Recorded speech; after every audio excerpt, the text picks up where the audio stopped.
দর্শক, মনে হচ্ছে এবার আমেরিকার ধ্বংসের সময় এসে গেছে এবং বোমার বোতাম চাপা এখন কেবল সময়ের ব্যাপার। কারণ এবার যে লড়াই শুরু হতে চলেছে সেখানে না ইরান আছে, না চীন, না রাশিয়া। এবার সরাসরি একজন লোককে মোকাবিলা করতে হচ্ছে যে কারো তোয়াক্কা করে না। তার নাম কিম জং উন, অর্থাৎ উত্তর কোরিয়ার নেতা। দর্শক, হয়েছে কি দেখুন, এই মুহূর্তে জাপান, দক্ষিণ কোরিয়া এবং আমেরিকা তারা তাদের বোমারু বিমান নিয়ে পৌঁছে গেছে ঠিক একেবারে উত্তর কোরিয়ার সীমান্ত ঘেঁষে। সেখানে তারা সামরিক মহড়া শুরু করে দিয়েছে। এদিকে সেই দেখে কিম জং উন স্পষ্ট করে হুঁশিয়ারি দিয়ে দিয়েছেন উত্তর কোরিয়ার পক্ষ থেকে। মানে তারা বলতে চাইছে, তোমরা যে এই নাটকটা শুরু করেছো না, এটা এখানেই থামাও, তোমাদের এই বোমারু বিমানগুলো পিছিয়ে নাও। আমার হাত একেবারে মিসাইলের বোতামে রয়েছে এবং এই মিসাইলগুলো সরাসরি আমেরিকায় গিয়ে আঘাত করবে। তোমরা যদি এক চুলো ভুল করো বা আমাকে যদি একটুও উস্কে দাও, আমি সরাসরি আমেরিকায় হামলা চালাবো। দর্শক, এখানে একটা কথা মনে রাখবেন, উত্তর কোরিয়া না তো কারোর কাছ থেকে ঋণ নেয়, না তারা IMF এর ধার দেনায় আছে, না তারা ইসরায়েলের পরোয়া করে, না আমেরিকার ভয় পায়। তারা দুনিয়ার কারোর বাপেরও ভয় করে না, কারো তোয়াক্কা করে না। তাই এখন যে পরিস্থিতি দাঁড়িয়েছে তা হলো, আমেরিকার যেসব সামরিক ঘাঁটি আছে, তা সে জাপানে হোক কিংবা সরাসরি আমেরিকার ভিতরে কিংবা মিডল ইস্টে, সব এখন ঝুঁকির মুখে। কারণ উত্তর কোরিয়ার ইন্টারকন্টিনেন্টাল ব্যালিস্টিক মিসাইলগুলো খুব সহজেই 15,000 কিলোমিটার পর্যন্ত পৌঁছাতে পারে এবং সোজা গিয়ে আঘাত আনতে পারে। ক্যালিফোর্নিয়া, নিউ ইয়র্ক, টেক্সাস আর ওয়াশিংটন DC, এই জায়গাগুলোকে লক্ষ্য করে কিম জং উন শুধু একটা বোতাম চাপবে আর মিসাইল গিয়ে আঘাত করবে সোজা ওখানে।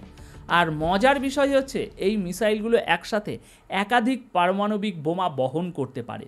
2023 সালে যে মিসাইল তারা লঞ্চ করেছিল সেগুলো বহুবার পরীক্ষা হয়েছে। মানে এই ধরনের মিসাইল ওরা অনেক আগেই বানিয়ে ফেলেছে, যেগুলো খুব সহজেই আমেরিকা, মধ্যপ্রাচ্য কিংবা দক্ষিণ চীন সাগরের দিকেও হামলা করতে পারে। দেখুন, এই পরিস্থিতিতে একটা কথা স্পষ্টভাবে বুঝে নিন, উত্তর কোরিয়ার আসল শক্তি এখনও কেউ জানে না সঠিকভাবে। এটা সবচেয়ে গুরুত্বপূর্ণ বিষয়। কেউ এখনও জানে না তাদের প্রকৃত ক্ষমতা কী। এদের হাতে অনেক কিছু করার ক্ষমতা আছে।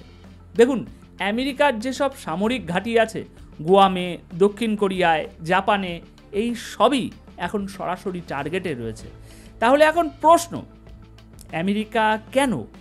আমেরিকা কেন উস্কে দিচ্ছে উত্তর কোরিয়াকে? দেখুন দর্শক, আসল ঘটনা শুরু হয়েছে এখান থেকে। পুতিন তার ডান হাত অর্থাৎ রাশিয়ার পররাষ্ট্রমন্ত্রীকে পাঠিয়েছেন উত্তর কোরিয়ার কিম জং উনের সাথে কথা বলতে। তিনি গিয়ে কিম জংয়ের সাথে আলোচনা করেন এবং কিম জং বলেন, আমরা তো রাশিয়ার পাশে আছি এই যুদ্ধে, আমরা ইউক্রেনকে ছেড়ে দেব না। আর সেই সময়েই আমেরিকা তাদের বোমারু বিমান নিয়ে হাজির হয়। কিম জং এতে খুব খুশি হয়, কারণ রাশিয়া তার পাশে আছে।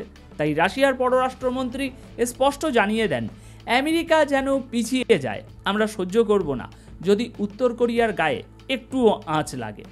এখন আমেরিকা মহা ঝামেলা পাকাতে শুরু করেছে। এই যে ওদের বোমারু বিমান এসেছে কেন? উত্তর কোরিয়াকে লক্ষ্য করে, আবার তাইওয়ান নিয়েও। তবে এই মুহূর্তে অবস্থা এমন, কিম জং সম্পূর্ণ প্রস্তুত, তার হাত মিসাইলে আছে, শুধু বোতাম চাপা বাকি। আর একবার সেই বোতাম চাপা হলে কি হবে সেটা তো পরে আপনি নিজের চোখেই দেখতে পাবেন।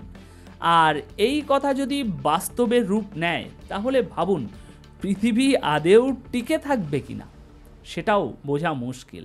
এবং ডোনাল্ড ট্রাম্পের মতো একজন মানুষ, যার আচরণে স্থিরতা নেই, পাগলামি, তার কাছ থেকে যে কোনো কিছুই আশা করা যায়।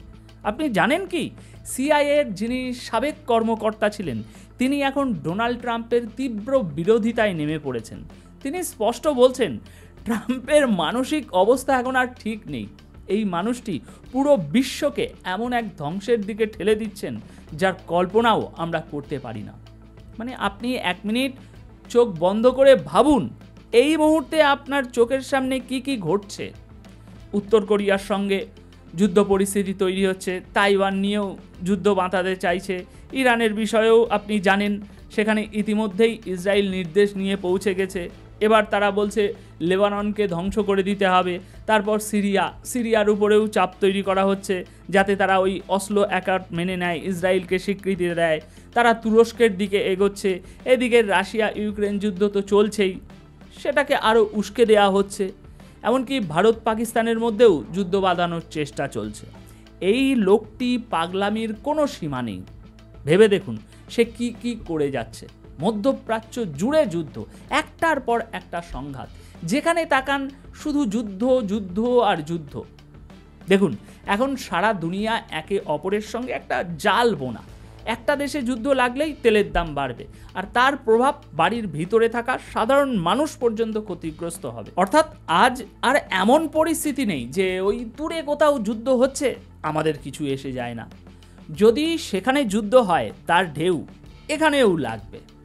এখন ধরুন উত্তর কোরিয়া যদি আমেরিকাকে আঘাত করে, তাহলে আমেরিকার বাঁচার উপায় থাকবে না, কারণ তাদের স্পষ্ট হুমকি, আমাদের রেড লাইন আমেরিকা পার হলে আমরা আমেরিকাকেই উড়িয়ে দেব। রিসেন্টলি যে যুদ্ধ মধ্যপ্রাচ্যে হয়েছে সেখানে আমেরিকার প্রতিরক্ষা ব্যবস্থাগুলো একেবারে ধুয়ে গেছে, আর কাজই করিনি। আর এতে উত্তর কোরিয়া বেশ খুশি। আর ডোনাল্ড ট্রাম্প যে সীমা ছাড়াচ্ছেন সেটা তার বোঝা উচিত। আপনি কাউকে দেয়ালে ঠেলে ধরলে সে দেয়াল ভেঙে ফেলতেও দ্বিধা করবে না, তখন আর কাঁদলেও লাভ হবে না। তাই মিস্টার ট্রাম্প এতগুলো যুদ্ধ টেনে আনবেন না যে শেষে আপনার নিজের দেশটাই ধ্বংস হয়ে যায়। তো দর্শক, আপাতত মিডল ইস্টের এই প্রতিবেদন এখানেই শেষ করছি। অপেক্ষা করুন আমাদের পরবর্তী মিডল ইস্ট আপডেটের জন্য। আর এই চ্যানেলটি সাবস্ক্রাইব না করে থাকলে এখনই সেটা করে রাখুন, কারণ মিডল ইস্ট সম্পর্কিত ভেরিফাইড এবং অথেন্টিক নিউজ সবার আগে আপনার কাছে পৌঁছে দেওয়াই আমাদের একমাত্র লক্ষ্য। ধন্যবাদ আপনাদের সকলকে।